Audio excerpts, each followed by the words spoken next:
All right, well, let's get started. Thank you all so much for joining us. Welcome to the Plastic Pollution Coalition Global Webinar Series, where we are bringing together our global community to share the latest information, tips, and resources to help stop the growing plastic pollution crisis. I am Julia Cohen, the co-founder and managing director of Plastic Pollution Coalition, which is a growing global alliance of more than 1,200 organizations, businesses, and thought leaders from more than 75 countries working to educate, connect, and advocate for a world free of plastic pollution. Today, we will be focusing on plastics, health, and your family, exploring the effects of toxic chemicals in plastic on human health, and highlighting our recently released Healthy Pregnancy Guide. We'll be joined by Latham Thomas, Maternity Wellness Expert, founder, author, Mama Glow, and Amy Ziff, founder and executive director of Made Safe. Okay, and we have people from all over the world: Scotland, St. Lucia. This is super exciting. Connecticut, Utah, Delaware. Thanks. Plastic Pollution Coalition, as I mentioned, is a global coalition, and we have members all over the world. And I see a lot of folks from the US in particular are joining us, but Bangladesh, Maine, New Hampshire, Brooklyn, Pennsylvania, New York, Washington State, Long Island, more from Bangladesh. Wow. Thank you guys all for being here. If we could go to the next slide, please. Just a few tips before we get into our speakers. We are going to do a couple poll questions to get a sense of who's here and what you're most interested in. And if you have additional questions you didn't submit earlier or aren't getting covered, if you want to add them in the chat, we will go to a curated chat after we welcome everyone. And also, please feel free to share on social. Our hashtags are here on the slide. So let's get started with the poll questions. So we've got two. The first one, each one will give you about 20 seconds to respond, and then we'll share the results. So first one is, please tell us about yourself. Here we are. Okay, everyone pretty much is interested in learning more about plastics and health, and more than a quarter are a parent or a grandparent, and a small percentage of you are pregnant or hoping to become pregnant soon. So that is super helpful. Thanks for letting us know. We have just recently published this new Healthy Pregnancy Guide, but we really see it as a healthy living guide and think that the information applies to everyone and answers all the questions you may have about plastics and health together. So we encourage you to download that, and we'll send you the link. Let's go on to the second poll question about more specifics on what you hope to learn today. Thank you. So everyone's interested in toxic chemicals and harmful plastics, and a lot of you are interested in tips for how to reduce your family's exposure, and also product recommendations and self-care. So you're in the right place. We're looking forward to helping everyone learn how to reduce their exposure. So with that said, I think we're gonna just go on to the next slide that helps kind of lay out the agenda for our next 50 minutes here together. So just a little bit more on doing some introductions of Latham and Amy, who will each present in that order. And then we'll open it up for hopefully about 15-20 minutes of more general questions and wrap up then. And like I said before, we just want to remind folks, part of the reason why we're even having this conversation is the more we learn and the more we know. Babies are being born pre-polluted. The chemicals in plastic are known to mimic estrogen activity. They're linked to cancer, infertility, obesity, diabetes, and many other diseases. They pass through the placenta. BPA, bisphenols, phthalates, PVC, they disrupt our whole endocrine system, and microplastics are a tiny but huge and growing problem. We are eating, breathing, and drinking microplastics and plastic fibers. So I'm so grateful to our speakers today. Latham Thomas, a maternity wellness expert, founder, Mama Glow, and the author of her new book, Own Your Glow, A Soulful Guide to Luminous Living and Crowning the Queen, was named one of Oprah Winfrey's Super Soul 100 and recently took over Gwyneth Paltrow's Instagram feed for the Share the Mic takeover campaign. Latham and I have done some work in the past doing similar things like the Healthy Pregnancy Guide. I am just so honored and grateful for you to share your wisdom and talk about all the work you do to support women and families during their fertility period, pregnancy, birth, postpartum, and self-care, especially given the pandemic and everything we're all going through right now. Women are having babies every day in the midst of all this, and I can only imagine how much more stressful that can be and all the choices one is faced with. And then Amy Ziff, who is founder and executive director of Made Safe. I'll do more introduction of her momentarily after Latham presents. Latham, I hand it over to you. Thank you, Julia. Thank you to everyone who's joining us from all over the country and the world. Thank you to the Plastic Pollution Coalition for this opportunity for us to gather in this way and to discuss these really important topics. It's really important, I think, for us to contextualize where the systemic barriers are and the structural barriers that are in place that make it challenging for people to make lifestyle changes as a result, as it relates to plastics. I think we're in a place right now where people have been very grateful for being inside and seeing some of the environmental shifts from our impact of and our footprint of being outside. But there's a lot of things that we've seen in recent studies that I'm going to speak about that really speak to the systemic inequities and a lot of the things that we see show up in the pregnancy, postpartum, and early childhood continuum.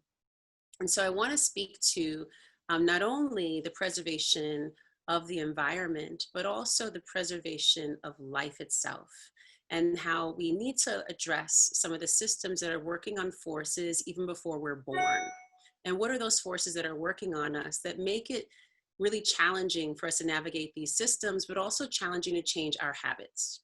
When we're living in places where we don't have access to food security, we don't have access to healthy food products as well as cleaning products, all of our choices turn out to not be really choices.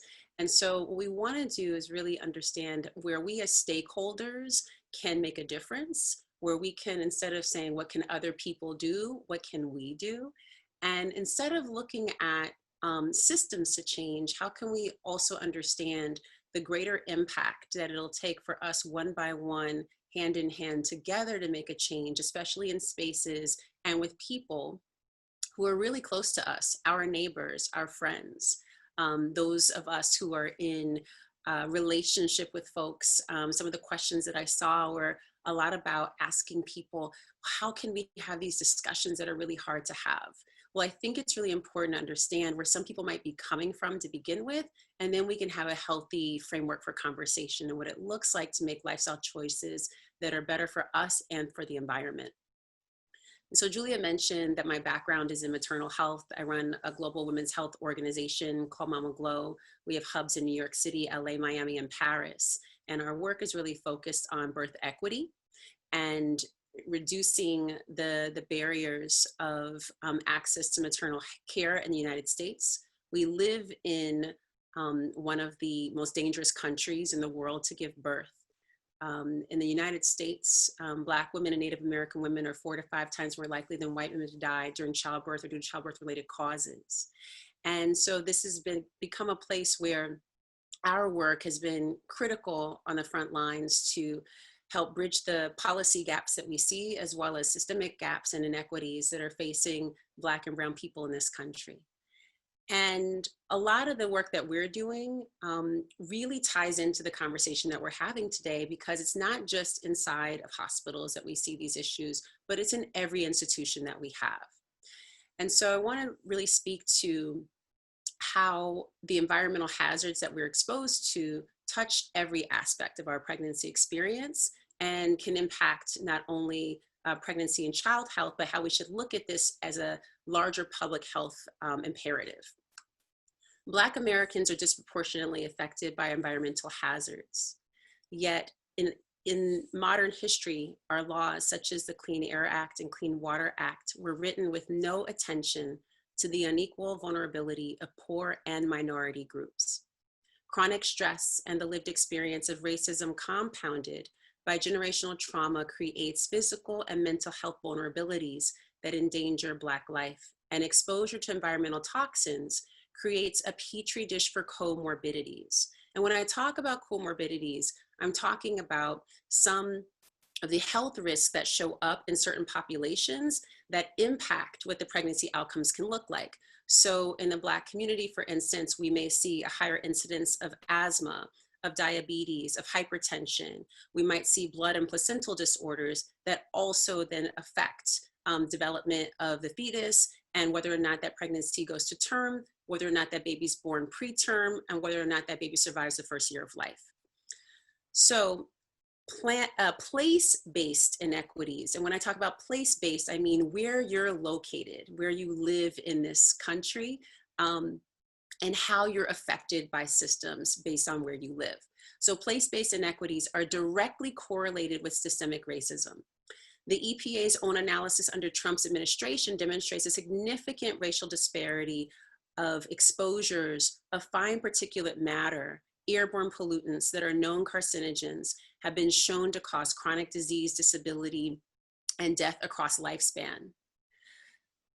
Even the New York Times reports also that even small increases in particulate matter exposure are associated with increased mortality from COVID-19. And what we've seen in our work is that pregnancy populations are at increased risk of contracting COVID, and particularly if you're in one of these communities that has comorbidities that makes you uniquely vulnerable, that risk increases. Perhaps this may account also for the wide disparities in asthma rates between Black and white children, not to mention the overt lead poisoning of Flint's children. A recent study reported in the New York Times demonstrated that environmental risks are associated with adverse birth outcomes most pronounced in Black mothers. Dr. Nancy Krieger from Harvard, author of Epidemiology and People's Health, so elegantly retorts that we literally embody biologically the societal and ecological conditions in which we grow up, develop, and live. Spatially speaking, the environment for Black people is designed to uphold systemic inequities. It is not designed to protect, affirm, and liberate Black life. From segregated redline communities, food deserts, systemic pollution, underfunded schools, lack of opportunity with livable wages and benefits, poor housing conditions, heavy policing, unreliable access to public transportation, an unjust criminal justice system, and fraught and biased healthcare system. Not to mention poor access to green space, right? Under such conditions, how are Black people meant to survive, let alone even thrive, right? And so the nearly 100 environmental rollbacks of the EPA are not just harmful for the environment, but they perpetuate structural racism, and a reckoning of true policy needs to be reviewed through the filter of race. And so that is what I'm bringing to this conversation, to make sure that as we look at this discussion around plastics, that we understand like where everybody enters into the conversation. And of course, this filter applies to all of our institutions. And so what I would invite us to also think about, especially in this moment of a social unrest, of a political uprising, especially around injustices that we see happening, is that we need to be thinking about a type of conservation that includes looking at life from the very beginning, right? I always talk about the womb being the first environment. And so if we're protecting life at that stage, what does it really look like to remove barriers of safety, of access, and to make it possible for people to thrive? Because if you're really fighting for your life, how is it possible for you to be thinking about climate change? How is it possible for you to be thinking about whether you're using single-use plastic? How is it possible for you to be thinking about the choices that you make in terms of the food and the packaging that it comes in? We have to make sure that we're mitigating the impact of systemic barriers that include racism, and also bring people back into their natural environments where they feel safe. So I just want to talk about this conservation effort really being focused on access to resources, like I talked about already: fair housing, quality education, childcare, income and employment, humane healthcare, including reproductive and maternal care, food security, mental health support, and access to environmental resources, including access to green space.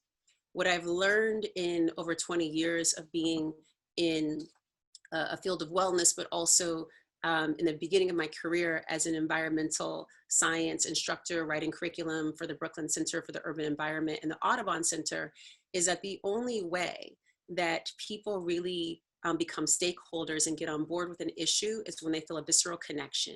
And so we create the visceral connection to this issue, to our environment, by addressing the needs that people have at the moment that they have them, and also making sure that we bring people into these spaces so that they also feel that they have a visceral connection to our environment. And so it is critically important that we make sure that there's access, that there's equity across the board. Thank you.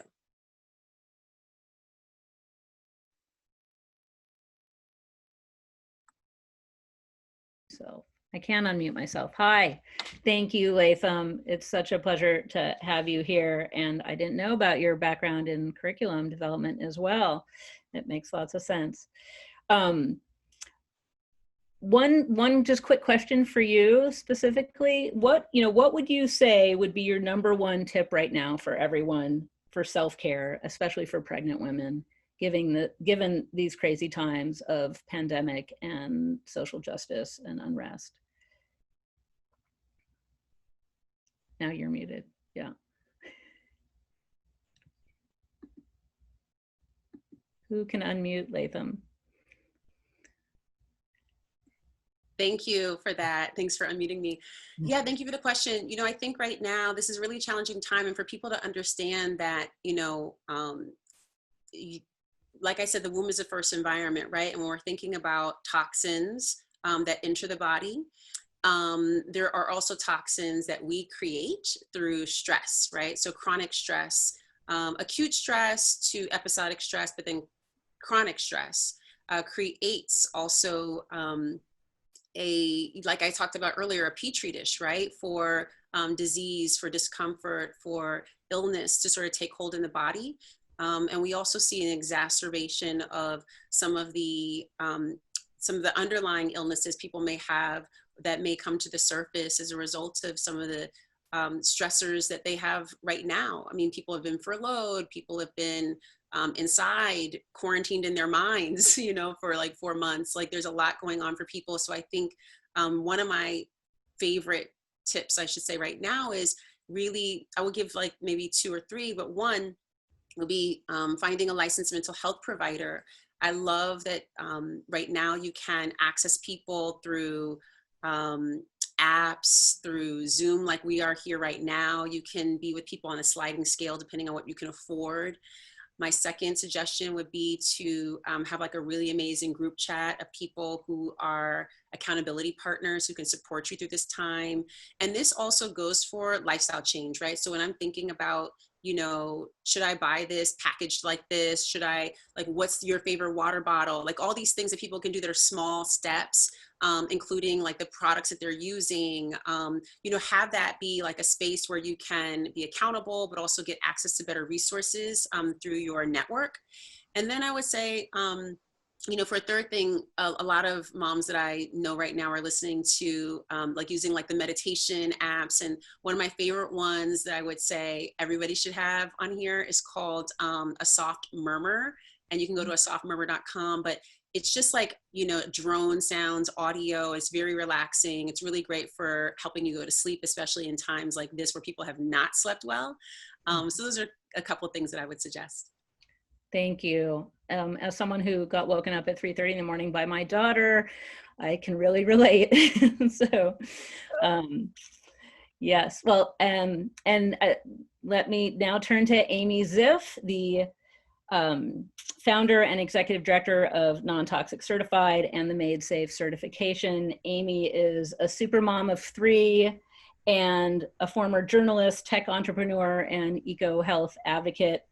The Made Safe seal is something she has pioneered, along with an incredible screening process that takes into the case the whole ecosystem. And she's built a database of toxicants and banned hazardous chemicals that lists more than 5,500 ingredients. Amy, thanks so much for being here.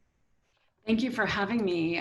Thank you, Julia, and the entire Plastic Pollution Coalition team. You guys are incredible partners, and I'm honored to be on this journey with you.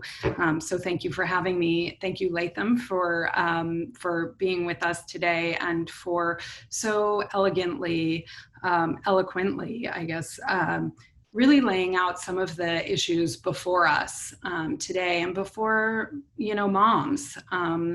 And no matter what your sort of demographics are, these are our issues collectively, and they are numerous. And I think it's sometimes kind of, you know, overwhelming to realize that they're mounting by the day, the things that are before us and on everybody's plate. And I go back to kind of all the time the basics and the reasons why I started on this road and changed from being a tech entrepreneur to someone who works in environmental health and wellness, and started Made Safe. And that was because of my kids, because at the end of the day, I'm a mom who took her twins home from the hospital and discovered that they were allergic to all kinds of things I didn't know you could possibly be allergic to. And in that whole process, which led me down this road of wanting better products to use with my family and in my home, and ones that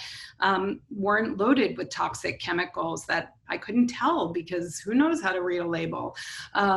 But wanting to be able to buy in accordance with my values, to buy in accordance with my beliefs, and to vote with my dollars and make a difference. I wanted to give primarily women, but caretakers, a way to be empowered to make a difference. And you know, there are things that we can do, and things that we can do no matter what income level we're at. And I look at those as opportunities. There are opportunities in so many ways. There are opportunities to say to the marketplace, hey, we don't want your toxic chemicals, which are making us sick. We don't want those in our things, and we refuse them. Companies make products because they can sell them. If we don't buy them, they can't sell them. They will change. It's not just simply about legislation. And part of creating Made Safe was to provide a way to use the marketplace as a corrective mechanism to help attack this problem of the fact that there are over 85,000 ingredients and chemicals in use today. Most of them have gone to the market untested. Approximately 700 are added to the marketplace each year. And we are all basically guinea pigs in a giant human experiment, which is not being monitored by anyone. And so it is up to each of us to say what we want and to track. And Made Safe is one way for people to advocate on their own behalf without having to do all of the hard work and all of the homework themselves. I know I am a busy mom. You can't do this. We built a database in order to do it, and that makes life a lot easier. And we try and pass that on to you at Made Safe with very specific recommendations. We have an ecosystem approach to look at chemicals, and you know, we have an amazing scientific process that looks at how things behave in body. That means, do they bioaccumulate? Are they going to build up? How's it going to, you know, how is something going to impact you? We also look at that for the environment. We use measures for soil, sediment, air, water, aquatic toxicity, terrestrial toxicity. So that's what we call our 360-degree approach to evaluating materials. And those are you know, those are our guidelines. And we employ that with every single ingredient and sub-ingredient that goes into a product. And that's how we look at whether or not something can truly be certified made safe. Julie already mentioned we have a 5,500 banned list of toxic ingredients to avoid. That's more than 4 times what the EU starts with in restricting for personal care. So it's enormously vast. It uses the precautionary principle, which means if we think something's a problem, let's not use it until we're absolutely sure, which is completely opposite of how things are done today, lacking, you know, regulation. And it's basically up to us as consumers to prove that chemicals in use are guilty. So we flip that model on its head. And we also, in addition to working with brands under NDA to do this process and look at their ingredients, we do education and advocacy. We are on our 2nd guide with the Plastic Pollution Coalition, being the Healthy Pregnancy Guide. This is, sorry, you can see dog-eared my copy, but you can get this from downloading it today. We also did a Healthy Baby Guide. And as Julia mentioned, these are really enormous guides, over 100 pages that are free to anyone. And I think that access is really important to all of us. That this information gets out there, that people can use it, that it is democratized, that it isn't just available for people who can afford it. Some of the things may, you know, some of the things may be out of your reach today financially that we suggest, but others will be as easy as, you know, opening a window and taking your shoes off at the door. Lots of usable tips and information in this guide. Again, here we've done all the hard work, all the homework, all the science, all the citations there to make this kind of information that you can really utilize. Why did we do this? Because as you probably know, pregnancy is just this incredible time where your baby is considered age 0. And is growing and developing at such a rapid pace. And because we know that chemicals are making their way past the placenta and into the baby, we want to think about, hey, what does that mean? What are those exposures? And can we mitigate them?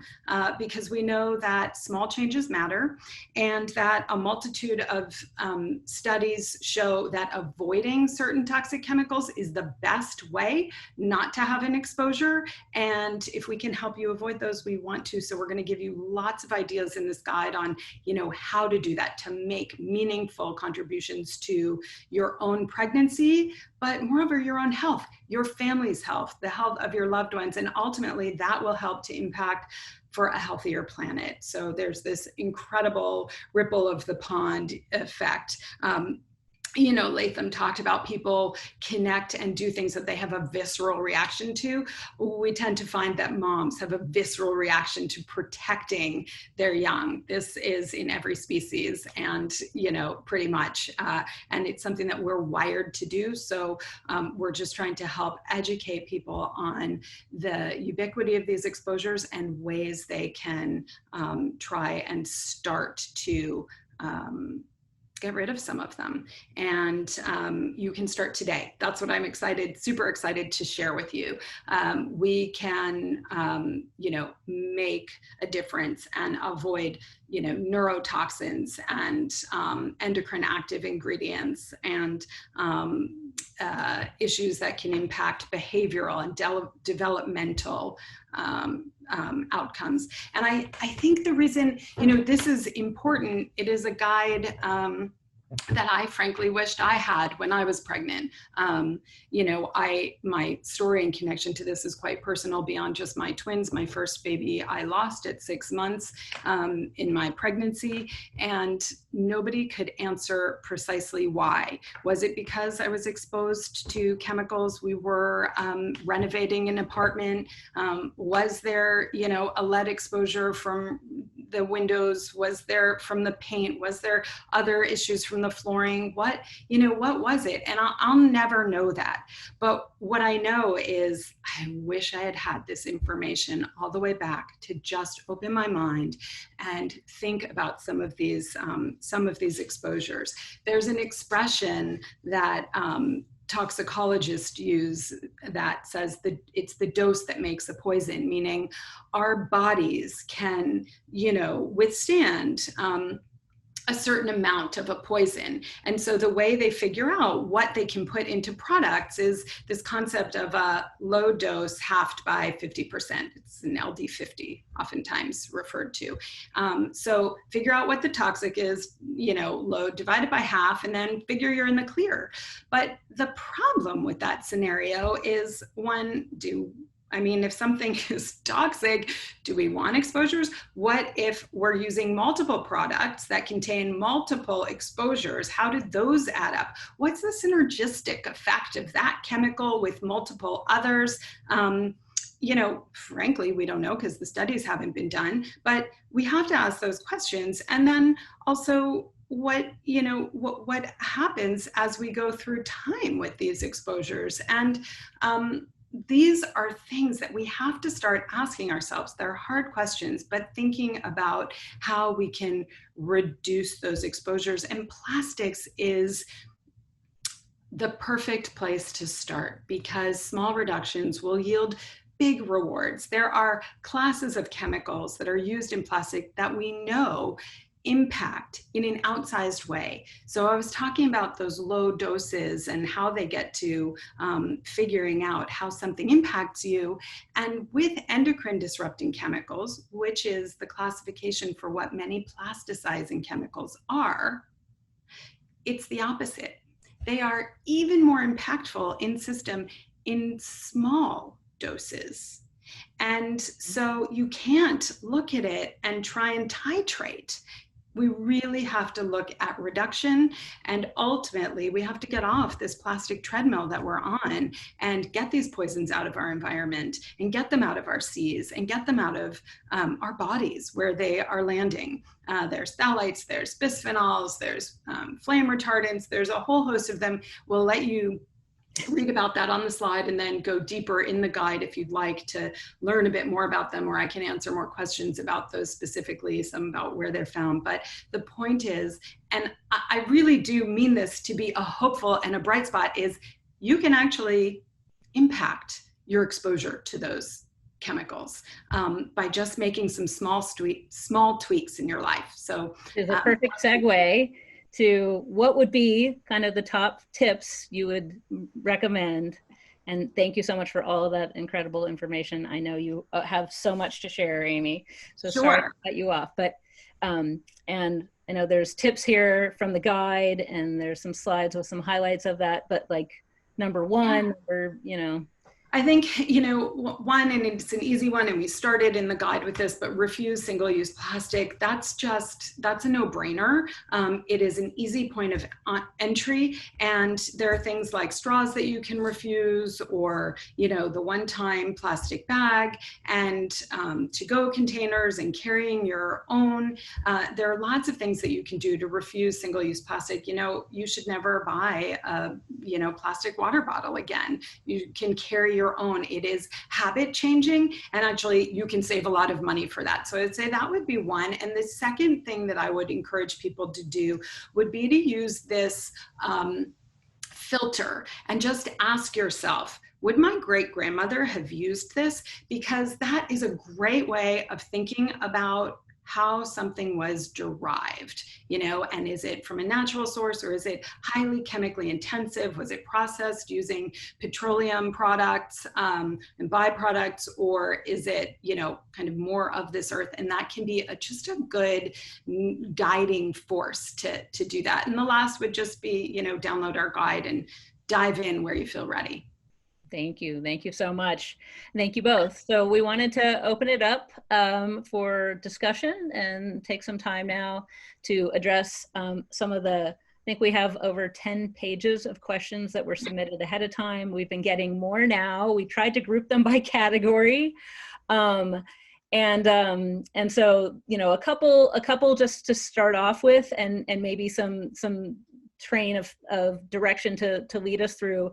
You know, obviously there's a lot of individual choices and tips and behavior change things in the guide that is there, and both of you have touched on that. One very specific question for customized for Amy and then for Latham. For Amy, it would be on the kind of choosing reusables and refusing single-use plastic given the pandemic. You know, what are some of the things there? And then for Latham, very specifically getting asked if you can talk about working with a doula during a pandemic and how that is going these days, or how folks are managing that. So. I think that for me, thinking about the pandemic, and it does, you know, change your filter or sometimes your capacity for things, but look for stores where they will bag in paper or permit you to bring your own bags. That's one way. I mean, we've got to get rid of the single-use plastic, and even places like New York State, where I live, rolled back the ban given COVID, but you could even roll your cart, just have everything checked out, put back in your cart, and if they won't let you bag in the store, take that outside and bag into your own bags if you have the capacity to do that, if you have a car, that sort of thing. Otherwise, bringing your own bags and still sticking to those, you know, those habits is really helpful to avoid that. Thinking about how you're procuring your food, if you have access to a farmer's market so that you can bring your own bags and put things in there and avoid plastic altogether. That's another, you know, great way of doing that. And carrying your, you know, your water bottle. I bought a water bottle, I don't know how long ago, a long time. This is expensive water, and I've just kept it and I fill it up, and now I know, you know, I have 12 ounces or whatever it is every time I drink from that, and I can wash it. And so I you know, have saved loads of money by not using a plastic water bottle. So those are just some simple things that we can all do even now, even in COVID. Thank you. And Latham. Yeah, so, I mean, adding a little bit on to what Amy shared, I think that, you know, it's like when my son was small, it was always about, like, you know, I taught him how to drink out of glass, you know, and like not drop and break it. And, you know, we learned to take our own bags to the grocery store, which is something we were doing since we were kids. And so it's just like, now it's popular. Like, I talked to my mom and she's like, oh, y'all are doing that now? It's cool now? Like, yeah, I'm like, it's cool now, you know? And we used to get made fun of for doing that. But like, you can get really cool reusable bags. We bring them all the time. You know, it's also got to be like about ease. So put things where you're going to remember. If you know you have to go to the grocery store, write on your list, bring bags at the top, so that inclusive of with the groceries, you know. Yeah, and Amy said the farmer's market, we go every week pretty much. And I think it also helps us to think about food and food waste, you know, how much do you actually need and consume. The real cost of food is displayed in our markets, and we also get to support a local supply chain and our farmers to be able to have access to better quality food that's seasonal and appropriate for us. And I think that, you know, these are things that we also try to bring into our work, right? Like, as a birth worker, part of what I'm doing is educating, but also helping people to incorporate better lifestyle skills and habits that will help them when they become parents, right? And so what does that look like? Obviously, in the context of birth, we're really trying to help people navigate what the continuum looks like, what it'll be like to enter into different spaces, whether that's the hospital, home, or birth center. But inclusive of that experience is everything else, right? Like, how am I going to design my life when the baby comes home? What are the products I'm going to use? What are safe products to use, right? How do I vet the best products and services, practitioners, et cetera? But also, Amy spoke to this really eloquently as well about voting with our dollar. There are companies that all you have to do is Google, and you'll go down a rabbit hole to see, like, you know, where their investments are, like what are their commitments, what are they doing in terms of working towards a safer environment. And you can also see through packaging too, right? Like a lot of the stuff that people will buy, and then I'll even have clients and they're like, wow, this came in like 17 layers of packaging. Like, why are we designing stuff and then packaging them like this? And so I think it's like it's an entire lifestyle shift that I feel like when people if you just start to question and say, okay, here's the area that I'm going to focus on. Amy talked about like really simple tips, like really simple ways that are like really an entry point to like larger habit changes, right? And so if I have some people, for instance, where they were already like, we don't use plastic, and we just use glass and we use paper bags, right? And so I remember we went to a birth and we had to go to the store and get stuff for the client. And her husband and I were there, and it was like we had to prepare. So we brought stuff from home. We had thermoses, whatever. We ran out of stuff. So I was like, oh, I have my water bottle we can use. So it's like we figured out a way. But again, if it's your commitment, you figure it out, right? If everything for the first time that when someone does something feels hard because it's not like their go-to. It's not difficult, it's just different. And I think that if we think about it in that context, that like it's actually easier to like, you know, have bags that are reliable, that aren't going to break when you're in transit, that aren't going to leak, you know what I mean? And have, you know, something that you can wash and reuse, that you know is yours, that you don't get mixed up with other people's stuff. Like there's so many things I think that when we start using our own stuff, make it much easier for us. So, so I would think like just starting really small, but also figuring out your entry points is a good way. And for us, I think really it's on the other side of birth too, that I find really interesting for us, because that's where people are exposed to so many products that everyone tells them, and you're hearing, oh, this is a tried and true, you have to use this. And it's not just your friends, it's your grandmother and your mother and everybody else who's bringing in their expertise about something that they use. And we know those things are like toxic. We know they're, you know, it's petroleum based. We know they're in plastic, you know.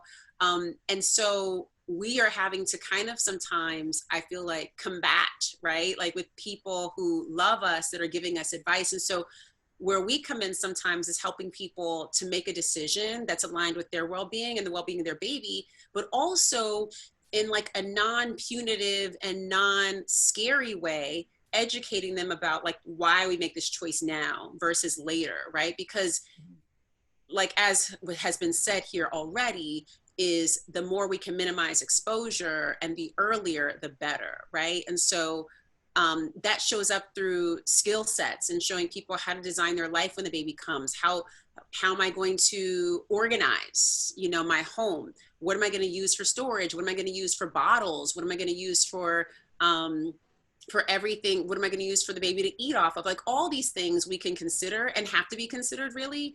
And the go-to is always plastic, right? And so I think that, you know, the starting point really has to be for people who are influencing families and who are working with folks, whether I heard there's some grandparents in here and, you know, people who are working with folks at different age groups.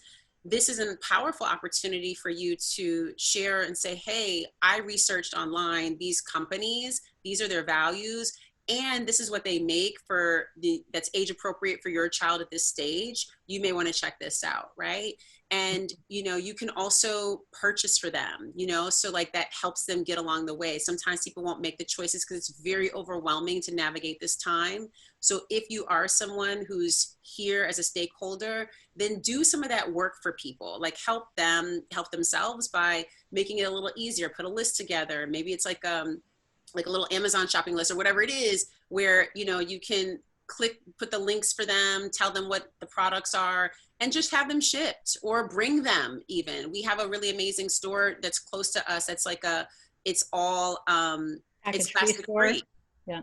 In Brooklyn? Plastic free. Yeah. Yeah, in Brooklyn, exactly. Right around the corner. They're a coalition member as well, the Package Free store. Package free. And it's amazing. So it's possible is all I'm here to say, right? I think Amy has said that and in so many ways, but like we have to all do our little part, I think, and make it not be punitive. Like people do not want to feel punished because they're making a choice. I think it's just like helping them make it easier to make that choice. And sometimes that might mean providing, you know, that vehicle for them. I would just add on to that because I think that's so true. Like for me, it sparks joy when I buy something that is emblematic of like my values, and or when I find a new product. And I would just give a cheap shout out to madesafe.org, where there are hundreds and hundreds of products. We've certified over 2,500 products, from baby to beauty to bedding and everything in between. We won't have everything you're looking for, but to Latham's point of like find and share, because we do need to share this information. Obviously there's a ton of information and resources on Mama Glow as well, and PPC, and just some that come to mind, because I know people were like, ooh, what should I use? And that is like the most asked question. People always are like, just bottom line me, tell me what to buy. There are brands like in cleaning, Meliora, in fem care, Nature Care, for bedding, Naturepedic, for personal care, True Botanicals, also Anne Marie Skincare. All of these guys are leapfrogging us into this next generation of products. They are not using plastics, and they are thinking about how to propel us forward. And then there are all kinds of, companies like Abigo that are making alternatives to like a plastic wrap that are also really important and part of this shift societally of taking us into, a new age of thinking about and making products. So I just wanted to jump in there and say, oh, there are also lots more recommendations, and very specifically in the Healthy Pregnancy Guide. Thank you guys so much. I think we're running out of time for questions. I know you touched on, and I just wanted to highlight that there were folks asking about restating the stats on how dangerous it is in the United States to give birth and what contributes to that. Specifically, Latham had talked about that. We will be sharing the recording of this so people can go back to those stats in the beginning. There also were questions about what dads can do. And I feel like Latham, you touched on that in a broad way. We also have gotten questions about what policies can we be lobbying for to create regulatory change on this issue. And I think Latham, you talked a lot about the EPA in your introductory remarks. There is the Break Free from Plastic Pollution Act as well to highlight for folks.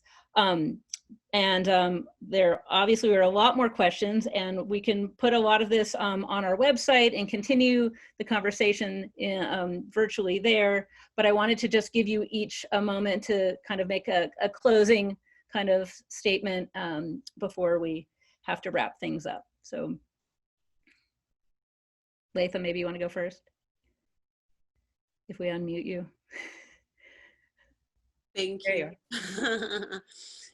I just would say that in this time, which is incredibly challenging for so many of us, that while we're inside, quarantine hasn't fully ended for everybody. I know in some places it seems like it has, that this is a really powerful opportunity that we have to really design our lives for the future, right? To really think about like, how am I going to function as we move forward?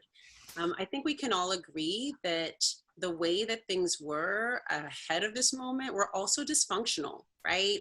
The way that we were polluting, the way that we were commuting 2 hours a day to spend 10 hours in an office someplace with all this off-gassing in buildings, and then going back home to lay on our beds that are off-gassing, and being in these homes, by the way, that are kind of like little pollution vectors themselves for 4 months. It's really interesting how we've chosen to live. And I think this is an opportunity that we have right now, while maybe there's still a lot on our plates, but there are moments I feel like that we have where we can really sit down and map out like how we individually can make a difference. I think it's so easy to start looking at like the world around us and then start to like expand that to like others and then to the government. But really, when we think about our environment and our neighbors and our corners, I think about how there's not a garbage can on every single corner in my neighborhood, and what it means for me to contact my local officials about making sure that people have a safe place to put their garbage and understand what it means to respect like the neighborhood and the landscape that we live in.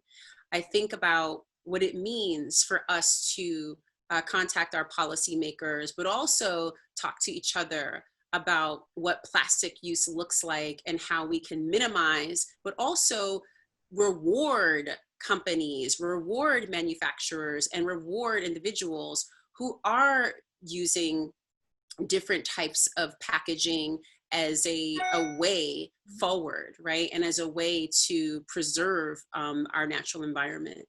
And I also think about the barriers that we have for many people who look at a plastic bottle as not only a thing for them to drink out of, but something for them to refill their plants with, something for them to use for, you know, even collecting water because they live in a place where they don't have access to clean water, right? Many people in this country are using bottled water because they don't have an alternative. And I think that that also falls on us, that we have to be fighting to make sure that everybody has access to clean, healthy, and equitable resources in this country, so that we can all be in this conversation. Because if some of us have access and others of us don't, then not all of us are free. And I think what that means moving forward is that if we want to have more stakeholders in this conversation and want to have more people fighting for all of us to be free, then we have to make sure that those folks who are still drinking out of plastic because they have to, we got to get things right for them too. So I think it means where there's blood, we have to show up to meet that need. And so I think right now, if you're trying to think about what can I do, look at the places that are fraught right now. Look at the places where, and these are going to be in all of our urban communities, like across the country, but certainly places in the South. Certainly, we can look at Flint, Michigan, who is still not getting access to clean water. These children are really on track for poor health outcomes in the next 10 to 15 years. And so, which we'll see showing up in health analysis. So think about like how you can do the work locally for yourself, but also go into a community or go into a space and a dialogue and a discourse where your voice is also needed. And make sure that you can continue to like beat the drum in that way as well, right? And so I think it's not really something that we can wait for our policymakers to shift for us. And that's why I think it's so important, the work that's happening here, because it's partial about pushing, you know, putting the foot on the pedal and pushing policymakers, but it's really about individual change and empowering consumers and individuals to change inside, right? And so please continue to do that work that you're doing, and everyone who's here that's interested. It's amazing that there's hundreds of us here, but like, we don't need this message, right? Those who you are here don't need it. The people who aren't on this call need it. So what can you do to continue to spread the work about the Healthy Pregnancy Guide? What can you do to help make sure that you teach people like 3 things that you got from this webinar? What can you do to make sure that you donate to the work that the coalition is doing? And what can you do to continue to advance these conversations in your spaces and the people that you touch? That's how we're going to make a difference. So think about how you can start it from within. Thank you, Latham. I think I don't need to say much to wrap up. I want to give Amy 1 minute, and then we wanted to take a big group picture. So for those of you who are interested in being in our group picture, to please show yourself on video if you're willing. Amy, last parting thoughts. Latham did such a beautiful job of articulating the importance of these times we're in. I think I go from her very, big, broad picture with the importance of making it local. And I think, I always teach my children it is our responsibility, each of us, to leave this world better than the way we found it. We have so much reparation to do that is even more important today than ever. And so being mindful, taking a big, deep breath and getting really deep in on the things we can do. I'd say for you today, reduce plastics in your life wherever you can. Stop using pesticides. That goes for in your home, in your apartment, on your lawn, and in your food. Drink filtered water if possible. For some people, yes, this is a luxury. If you can, it's really helpful because lots of toxins come in through your water. And then that last thing is what Latham has continually woven into this conversation, de-stress, but it not just because de-stress is good for you, but doing something for someone else is a wonderful way to bring joy and to alleviate stress. So think about doing this as that work, to making a difference, to get involved and make this issue of toxics better for someone else. And that would be where I leave it. Thank you. Thank you all so much.